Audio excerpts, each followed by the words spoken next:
최근에 아스트라제네카는 코로나19 백신을 개발하다가 부작용 우려로 중단한 적이 있었고 화이자도 부작용이 발생했다고 발표됐습니다.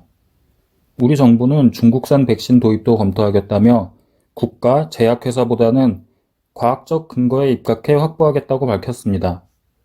외교 채널을 통해서 중국 시노팜 회사의 백신이 좋다는 사실을 확인했다고 합니다.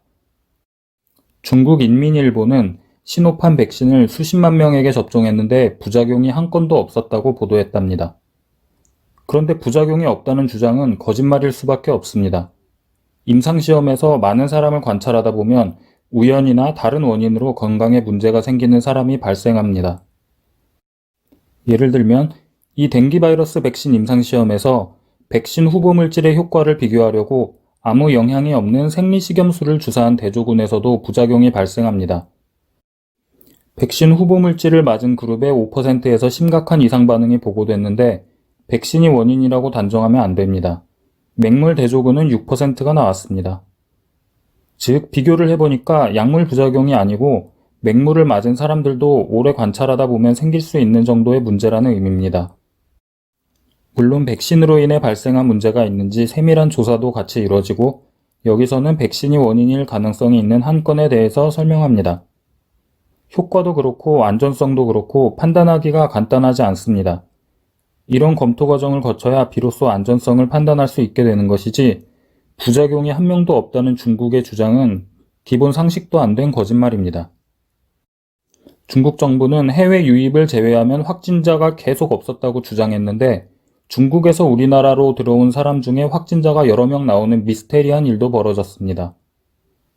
과학적 근거는 국적도 중요한데 중국에서 질 높은 연구를 하는 경우도 많지만 사기치는 경우도 많기 때문입니다. 과학중심의학연구원 블로그에도 소개한 적이 있습니다. 특히 2016년 조사에서 중국에서 신약 허가를 받으려고 제출한 임상시험 데이터의 80%가 조작됐다는 충격적인 사실이 밝혀진 적이 있습니다. 중국의 주장은 의심을 해봐야 됩니다. 중국은 코로나19에 한약이 효과가 좋다고 주장하고 한의사들도 중국을 근거로 자기들도 한약 먹이겠다고 주장하고 있습니다. 최근에는 한술 더 떠서 코로나 한약의 건강보험도 지원해달라고 합니다. 하지만 학계에서는 중국 주장을 믿지 않고 중국이 국민에게 근거 없는 한약을 먹이고 외국에도 팔아먹으려고 한다고 비판합니다. 안전하다는 거짓말을 따지면 한 방을 빼놓을 수가 없는데 환자 상태가 악화되면 명현반응이라 괜찮다고 주장합니다.